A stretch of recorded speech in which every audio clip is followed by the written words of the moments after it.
সজীব, আপনি আমাকে 5 লাখ টাকা দেন, নইলে আমার বাবাকে আমি বাঁচাতে পারবো না।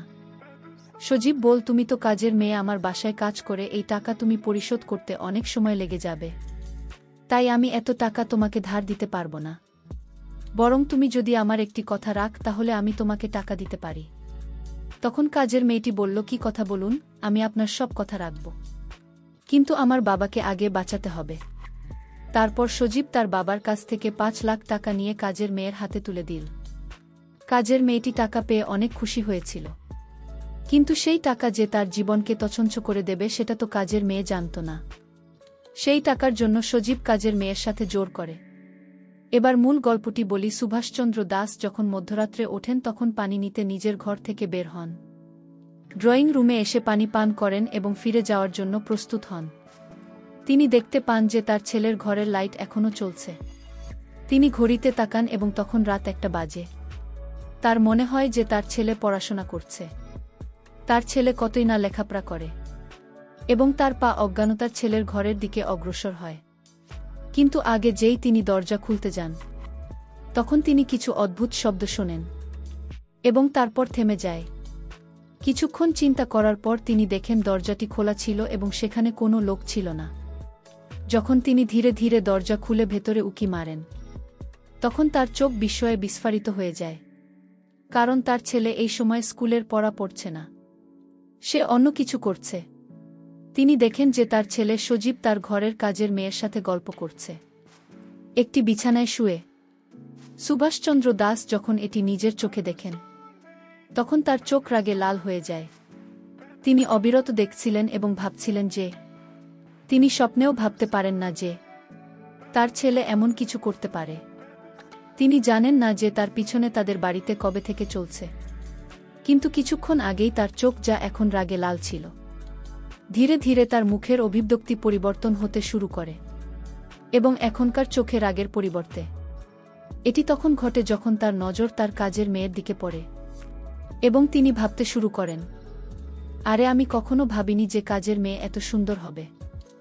আমি কখনো ভাবতে পারি না যে আমার বাড়িতে এত সুন্দর একটি মেয়ে আছে। কিছু সময় ধরে তিনি সেই ঘরের ভিতরে সেই তার ছেলের দৃশ্য দেখে যাচ্ছিলেন, এবং ধীরে ধীরে আবার দরজা বন্ধ করেন এবং সেখান থেকে চলে যান এবং নিজের ঘরে ঘুমাতে চেষ্টা করেন। তিনি ঘুমানোর চেষ্টা করেন, কিন্তু তার চোখে ঘুম নেই। কিন্তু এরপর সুভাষ সাহেব যা ভাবছিলেন এবং যা করতে যাচ্ছিলেন এবং এই বাড়িতে কি হতে চলেছে, বন্ধুরা কেউ ভাবতেও পারবে না যে সুভাষ সাহেব কি ভাবছিলেন এখন। এরপর কাজের মেয়ের সাথে কি হতে চলেছে এবং তার ছেলের সাথে কি হতে চলেছে। উত্তরাখণ্ডের রাজধানী দেরাদুনে একটি ধনী পরিবারে বট কাপড় ব্যবসায়ী সুভাষচন্দ্র দাস একটি বড় বাংলোতে বাস করতেন। বাড়িতে মাত্র 3 জন ছিলেন, সুভাষচন্দ্র দাস, তার স্ত্রী অনিলা এবং ছেলে সজীব। ছেলে সজীব একাদশ শ্রেণী শেষ করেছে এবং পরের শ্রেণীতে বছরে পড়ছে তাদের বাড়িতে। গত কয়েক বছর ধরে একজন কাজের মেয়ে বাড়িতে কাজ করছিল। তার বয়স 16 থেকে 17 বছর ছিল। মেয়েটির নাম ছিল অঞ্জনা। উত্তরাখণ্ডের চামোলির একটি ছোট্ট গ্রামের বাসিন্দা ছিল। তার পরিবার সম্পর্কে কিছু বলতে চাই। পরিবারে বাবা ছিলেন যিনি প্রায় অসুস্থ থাকতেন, এবং বৃদ্ধ মা যিনি প্রতিদিন পরিশ্রম করে কোনোভাবে সংসার চালাতেন। অঞ্জনা যখন জন্ম হল তখন সে খুব সুন্দর দেখতে হল। আসলে উত্তরাখণ্ড হিমাচল প্রদেশের মেয়েদের সৌন্দর্য আলাদা রকমের, ঈশ্বর তাদেরকে একটি বিশেষ রূপ দিয়েছেন। সেখানকার পরিবেশে এমন যে সেখানকার মেয়েরা খুবই ফর্সা ও সুন্দর হয়। এরকম ভাবে চামোলির মেয়ে অঞ্জনা যখন তার পরিবারের জন্য কাজের সন্ধানে দেরাদুন পৌঁছান, তখন সে খুব বেশি পড়াশোনা করেনি, তবে দেখতে বেশ ভালো ছিল। ঈশ্বর তাকে সৌন্দর্য ধন্য করেছিলেন, এবং তাকে চন্দ্রদাস সাহেবের বাড়িতে কাজ দেওয়া হল। সে বাড়ির সব কাজ ফুল টাইম গৃহকর্মীর মতো সামলাত, রান্না করা থেকে শুরু করে পরিষ্কার পরিচ্ছন্নতা পর্যন্ত সব কাজ সে করত। তাকে 10,000 বেতনে নিয়োগ করা হয়েছিল। এখন অঞ্জনা সেখানে গত 1 বছর ধরে কাজ করছে। অঞ্জনা সেখানে খুশি ছিল, কিন্তু তার একটি সমস্যা ছিল। তার মালকিন অনিল চন্দ্র দাস সাহেবের স্ত্রী খুব রাগী মহিলা ছিলেন। তার স্বভাব খুব কঠোর ছিল। তিনি প্রতি ছোট বিষয়ে অঞ্জনার উপর চিৎকার করে উঠতেন। অঞ্জনার করা কোনো কাজকর্ম তার পছন্দ হতো না। তিনি তার কথা শুনিয়ে যেতেন এবং অঞ্জনা তার এই ভোগান্তিতে বেশ বিরক্ত ছিল। অঞ্জনা হয়তো কম পড়াশোনা করেছিল, কিন্তু সে খুব তীক্ষ্ণ বুদ্ধির ছিল, খুব খুশি আর ছিল, এবং এখন সে নিজের মনে একটি সিদ্ধান্ত নিয়েছে যে একদিন আমি বাড়ির মালকিন হব এবং সেই দিন আমি ম্যাডামকে বোঝাবে লোক দেখানো কাকে বলে এবং কেমন লাগে এখন সুভাষচন্দ্রের ছেলে। সজীবের কথা বলি, সে কলেজে যেত এবং কলেজ থেকে ফিরে এসে সে 2 দিন ধরে শুধু নিজের ঘরে পড়াশোনা করত। তার বাবা ভাবতেন যে তাদের ছেলে পড়াশোনা করছে। যখন অঞ্জনা সজীবের ঘর পরিষ্কার করতে যেত, তখন সজীব রেগে যেত এবং অঞ্জনার উপর চিৎকার করত যে, আমি তোমাকে কতবার বলেছি যে যখন ঘরে আসবে তখন ভিতরে আসার আগে ঠক ঠক করবে। তুমি সোজা ভিতরে চলে আসো, তুমি একেবারে বুঝতে পারো না। অঞ্জনা সমী বলতো, কিন্তু পরের বার আবার ভুলে যেত। এইভাবে একদিন যখন অঞ্জনা ঘরে যায়, তখন সজীব বাথরুমে স্নান করছিল এবং যখন অঞ্জনা ঘর পরিষ্কার করছিল, তখন সে তার বালিশের নিচে বই-এর মতো কিছু একটা দেখতে পেয়ে সে হতভম্ব হয়ে যায়। এটি একটি ম্যাগাজিন ছিল যা সজীবের। সে একের পর এক পাতা উল্টাতে থাকে এবং যখন সে তাতে ছাপা কিছু ছবিগুলি এবং লেখাগুলি পড়তে শুরু করে, তখন তার মন ও মস্তিষ্ক উত্তেজিত হতে শুরু করে। ঠিক তখনই সে সজীবের বের হওয়ার শব্দ শুনে, তাই সে তাড়াতাড়ি ম্যাগাজিনটি ফিরিয়ে রেখে ঘর পরিষ্কার পরিচ্ছন্ন করার পর সেখান থেকে বেরিয়ে যায়। পরে আবার যখন সেখানে যায়, তখন সজীব ব্যালকনিতে তার ফোনে ব্যস্ত ছিল এবং তার লাগত তখন বিছানায় রাখা ছিল। তার স্ক্রিনে কিছু চলছিল এবং যখন অঞ্জনা গিয়ে দেখে, তখন সেখানে একটি ভিডিও চলছে দেখতে পায়। এটি দেখে অঞ্জনদার মনে বিরক্তির সৃষ্টি হয়। অঞ্জনা তাড়াতাড়ি সেখান থেকে পালিয়ে তার ঘরে চলে যায়। তারপর তার মাথা কাজ করা শুরু করে এবং সে তার পরিকল্পনা আসে যে এই চন্দ্র দাস সাহেবের ছেলে সজীব, যাকে সে খুব সহজেই তার জালে ফাঁসাতে পারে, এবং সে যে পরিকল্পনা উদ্দেশ্য তৈরি করেছিল তাতে সে সফল হতে পারে। সে তার প্রাণ নিয়েছিল। এখন সজীবের ঘরে যায় এবং ঘর পরিষ্কার করে। সে এমনভাবে ঘর পরিষ্কার করেন, ঘরের কাজকর্ম করার সময় সজীবের নজর তার উপর পড়ে। কাজের মেয়েটিও সজীবের দিকে চেয়ে মুচকি হাসতে শুরু করে। এখন আসলেই তাই ঘটে। সে তার উদ্দেশ্য সফল হতে দেখতে পায়, কারণ যখনই অঞ্জনা সেভাবে ঘরে কাজকর্ম করত, তখন সজীব তার দিকে অদ্ভুত দৃষ্টিতে দেখতে। এটা খুব ভালো করে বুঝতে অঞ্জনা। কিছুদিন এভাবেই কেটে গেল। এখন সজীব ও অঞ্জনার সাথে মিষ্টি মিষ্টি কথা বলতে শুরু করল। অঞ্জনা বুঝে গিয়েছিল যে তার সঠিক লক্ষ্যে পৌঁছে যাচ্ছিল। তার সাথে অনেক ভালোবাসা নিয়ে কথা বলত। একদিন রাতে যখন সবাই খেয়ে ঘুমিয়ে পড়ে, তখন অঞ্জনা রাত 11টার দিকে সজীবের ঘরে গিয়ে কড়া শব্দ করে। এত রাতে কি এসেছে ভাবতে ভাবতে সজীব দরজা খুলে দেখে অঞ্জনা তার সামনে দাঁড়িয়ে আছে। সে বলে, হ্যাঁ, এত রাতে তুমি এখানে কেন? কি কারণে এখানে আসছে? অঞ্জনা বলেন, আমার শরীর ভাল লাগছিল না, আমি ঘুমাতে পারছিলাম না। ভাবলাম তুমি জেগে আছো, তাই তোমার সাথে কিছুক্ষণ কথা বলি। এরপর তাদের কথোপকথন এগোতে থাকে।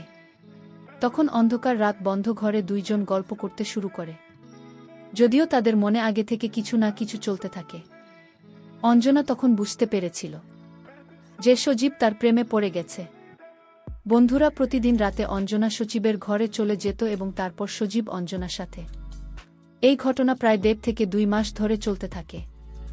এখন তাদের সম্পর্ক এতটাই বেড়ে গিয়েছিল, যেদিন ও অঞ্জনা সজীবের সাথে দেখা করত, সজীবের পরের দিন অঞ্জনাকে তার ঘরে ডাকলেন।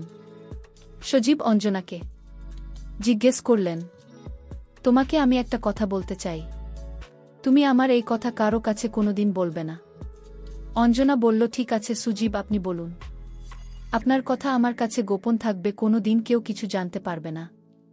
আপনি মন খুলে আমার সঙ্গে আপনার গোপন কথা শেয়ার করতে পারেন। আমি আপনাকে সাহস দিচ্ছি, আপনি কোনো চিন্তা করবেন না। আপনি নিঃসন্দেহে নির্ভয়ে আমার সঙ্গে আপনার কথা শেয়ার করতে পারেন।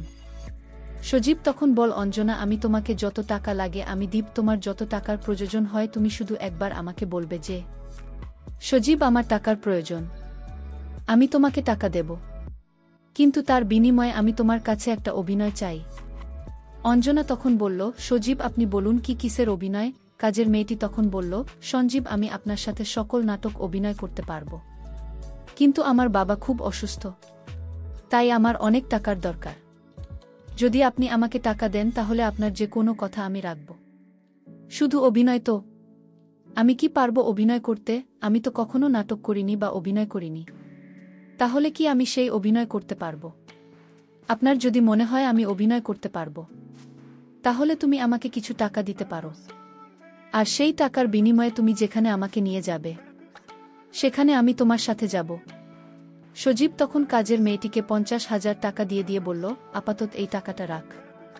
কাজের মেয়েটি তখন বলল, সজীব, আমার 50,000 টাকা হলে চলবে না, আমার আরও কিছু টাকার দরকার। আপনি আমাকে 5 লাখ টাকা দিবেন, তাহলে আমার বাবাকে আমি সুস্থ করে তুলতে পারব।